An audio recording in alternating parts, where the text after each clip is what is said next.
Good morning, good afternoon, good evening. This is Alan Burgos from the hashtag Walk with Lan channel. Welcome and welcome back to our channel.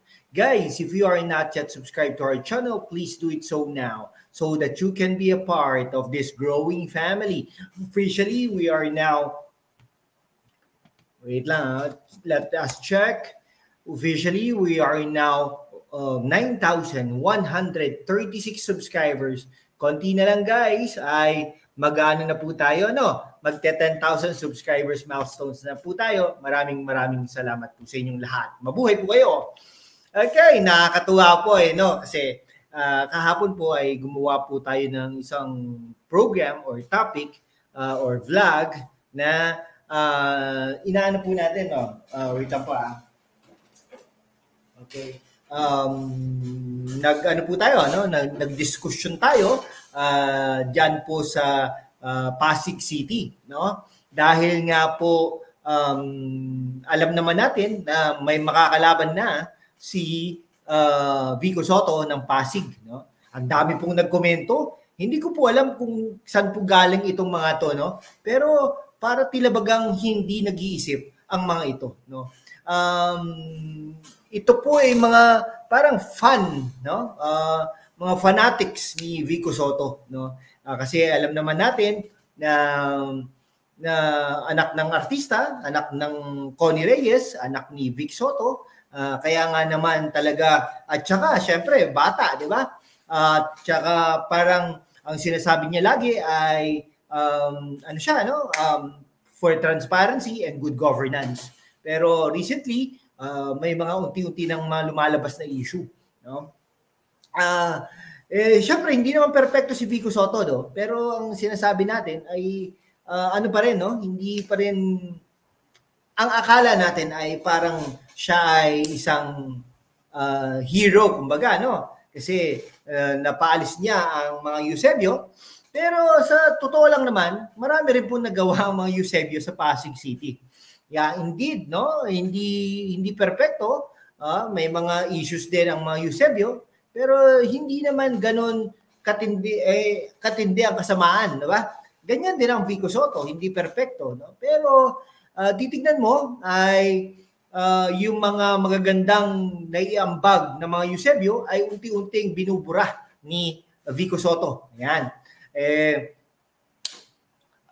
Noong mga panahon na ano, no, talagang ginigipit siya ng mga Eusebio, no? Sabi ng kampo nila ay trapo ang mga Eusebio.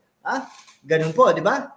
Pero ngayon, tignan niyo po, may malakas siyang kalaban, mayaman, at may Partido Federal ng Pilipinas ni Pangulong Bongbong Marcos, at may suporta ang Malacanang sa kanya, national government sa kanya, at kitang-kita mo naman, ibang gesture ni Vico Sotto, kabadong-kabado. Ayan, minsan nagsasabi, anong nasaan ka ba? Ba't ikaw ba? Yung taong yon? Ay, kaya nakakatuwa din ang mga fan, no? Mga fanatics ni Vico Sotto diyan sa Pasig City, no? Sabi nga, labas ka ng prueba. Hindi ko na kailangan maglabas ng prueba. Umikot kayo. At sana nakita niyo ang mga programa ng mga Eusebio diyan sa Pasig City at ikumpara niyo ngayon. Yun po katotohanan. At makikita mo magaling na leader kung hindi siya ang may award, kundi ang syudad ang may award. Okay, diyan yung makikita. For example, Best Green City, yung good governance ng DILG, mga ganung bagay, no? Yung award mismo ng ng syudad mismo, kasi doon mo makikita na nagtatrabaho hindi lang po ang isang mayor kundi lahat po, no, na orchestrate ng isang mayor. Ganun po dapat ang leader. Tingnan niyo ang Quezon City, di ba? Ganyan. Hindi nga natin maintindihan. Ngayon, may kalaban na, no? May kalaban na si Vico Sotto ng Pasig City. At ito ay babae, no? Yung lady challenger ni Vico Sotto, gagawing smart city ang Pasig. Hindi ito naisip, no? Mag-aanim na taon na. Mag-aanim na taon na si Vico Sotto diyan sa Pasig City bilang mayor mula noong 2019. Hindi ko narinig o naisip, hindi ko narinig o hindi ko napakinggan, no, si Vico Soto sa mga speeches niya. Correct me if I'm wrong, ha? Baka meron naman talaga. O, hindi natin alam. May programa si Vico Soto, no? Hindi natin nakita na rinig na gagawin niyang something, no? Parang Singapore, smart city, ang Pasig City. Hindi po. Ha? Ang ating naririnig sa kanya, binabatikos niya ang mga perceived na kalaban niya, no? Mga speeches niya dyan sa City Hall, ay naano niya talaga, nilalabanan niya, di ba? Hindi naman masama din yun, pero yun po ang naririnig natin sa kanya. At saka yung mga programa na parang twist niya, for example, yung Pasig City Hall, di ba? Imbes na gawain yan, alam nyo, sinasabi niya, marami ng pinsala ang building. Siyempre, lahat naman po ng building na hindi mini-maintain ay talagang masisira at masisira yan. Mula noong 2019, no, hinayaan nila yan. Nakapunta po ako dyan sa Pasig City Hall, no? Talagang akala ko maganda di ba? Nung una maganda po yan. Green ano pa yan yung building na yan. Maganda yan. Nakita po natin one of the best structures, no, ng mga panahon na yon, no? Kaya lang kung hindi na-maintain, mawawala. Noong panahon ni Vico Soto, nagpunta tayo diyan, okay? At tumingala tayo, kitang-kita natin ang kabulukan, no? Hindi po mini-maintain, no? Akala ko nga po ay mga accusations ng mga kalaban at the time ay walang katotohanan. Kaya nag-imbestiga po tayo. Pumasok po tayo diyan sa loob, tinignan po natin. Wala. Talagang Tapos, bigla na lang lumabas, no? Papagawa yung building na yon, boom! Di ba? Papagawa yung building na yon, gigibayin yung building na yon, tatayo yung bagong structure na Pasig City Hall Complex. Wala namang masama doon, pero huwag tayong magsisinungaling na hindi po kasi minintain Yung po ang katotohanan doon, no? Okay? Ito bit-bit, no? Talagang gagawin na ito ng Ate Sara Diskaya, sinabi na niya, no? Yung pangakong gagawin ng Pasig na isang smart city, naghain na, no? Kakandidato na ito, si Ate Sara Diskaya. Bago nag-ahain, no? Dumalo pa to sa isang special mass kasama ang pamilya at ang mga taga-suporta at makipag-usap sa kanyang supporters, no? Si Diskaya, kilala rin sa Pasig bilang Ate Sara, ay isang negosyante na palagi ang binibisita, low income at underprivileged na mga komunidad sa lungsod para sa kanyang regular charity works. Ang kanyang long-time medical mission at pamamahagi ng lahat ng uri ng tulong sa mga nangangailangan ng Pasigueño, karamihan ay mahirap, ang nag-udyok sa maraming sectoral organizations na kumbinsihin siya pumasok sa politika sa pamamagitan ng pagsali sa 2025 mayoral race. Alam niyo po ba, ang isang leader po ay hindi po agad nalilito yan, no? For example, pag nag-speech, biglang biglang may magsasalita, hindi po agad nalilito yan, no? At sasabihin, sisigawan yung bata, sisigawan yung, di ba? O, kunwari, I love you too, pero huwag ka maingay. Ganyan, hindi po ganoon ang leader, no? Talagang mahinaon dapat. Ito, aminin na natin to, mayaman ito si Ate Sara Diskaya, kayang-kaya niya magpatakbo ng kampanya, no? Kampanya diyan sa Pasig. Kaya lang, syempre hindi rin naman natin sigurado na kung mananalo ito, pero sana naman magising na mga taga-Pasig, no? Magising na mga taga-Pasig. Ngayon, unti-unting sinisira din si Ate Sara Diskaya at ang kanyang pamilya. Sinasabi may kaugnayan sa mga Eusebio, allegedly. Pero tingnan po natin, sana hindi po ganon. Kinakasuhan siya. Sana po hindi ganon, no? Wag mo nang kasuhan, no? Kung late, bakit ngayon lang kakasuhan, hindi ng mga nakaraang panahon, di ba? Ayan, talagang yun po, no?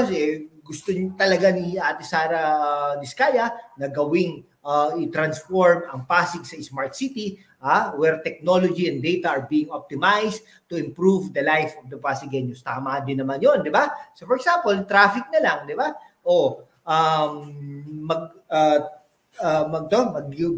Mag-green, mag-go, kung puno na yung intersection na yan, something like that, no? Yung mga gano'n, no? Kung kailangan pa ba ng traffic enforcer sa isang intersection, o kung Kailangan bang bumili na ng mga paninda ang Pasig Market, etc. No? Mga ganong bagay. Smart city nga based on data, and of course yung ano natin ito is a platform of governance ni Ate Sara Diskaya bilang kandidato ng pagka-alkalde na ang team binubuo ng mga abogado at kilalang personalidad at local leaders ay pangunahing nakapokus sa smart healthcare o technology-driven programs, dekalidad na edukasyon program sa smart schools. Hindi ang pamantasan ng Luzon ng Pasig ay hindi smart school Ligtas at protect. Alam niyo po ba bakit hindi smart school yan? Kasi politika. Politika po dyan. Meron po nagsasabi sa atin dyan na politika po talaga.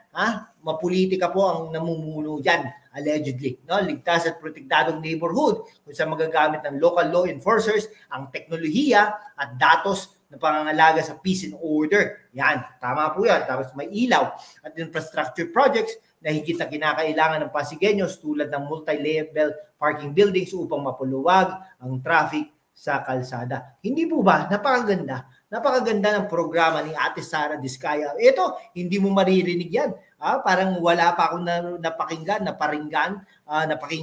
kay Vico Soto dyan sa Pasig City sa mga plano niya. Magna 9 years na po. Magna 9 years na. Pag nanalo siya dito, magna 9 years yan.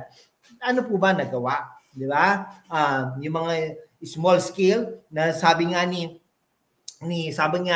Yorme Isko Moreno ay ito ay wala pa, sabi nga wala pa nung tinanong siya dati si Yorme Isko Moreno napakaganda daw ng ginagawa nila, sabi niya oops teka lang, wala pa po kaming ginagawa, ang mga ginagawa namin ay natural na ginagawa ng mayor, ginagawa ng vice mayor. Pero ito, bakit? Ano po yung mga fans po ni Vico Soto, sabihin niyo nga sa akin ano ang pinaka-major na ginawa ni Vico Soto diyan sa Pasig City. Yung pinaka-major ba? May naipatayo bang eskwelahan na matinding-matindi, 'di ba?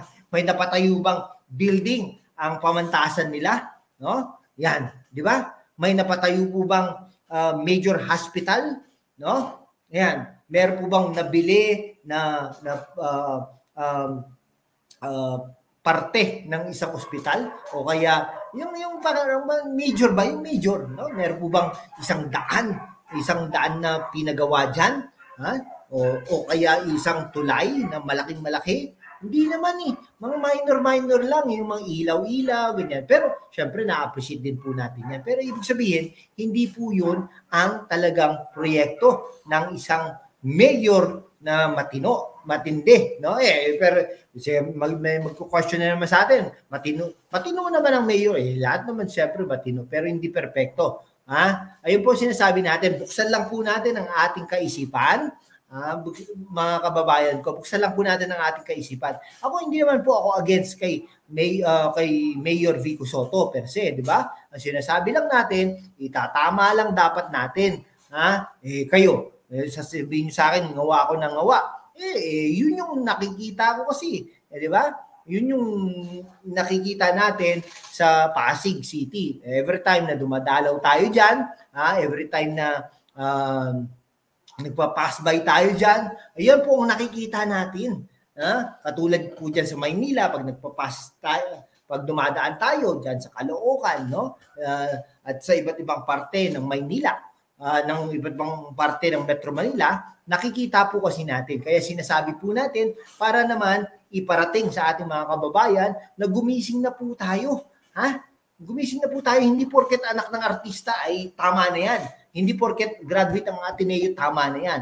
Sige, kung sinasabi niyong mali ako, di kayo na ang tama, kayo na matalino. Ganun po yun. Sige po, hanggang dito na lang po mga kaibigan ko. Maraming salamat po sa inyong lahat. Mabuhay po kayo.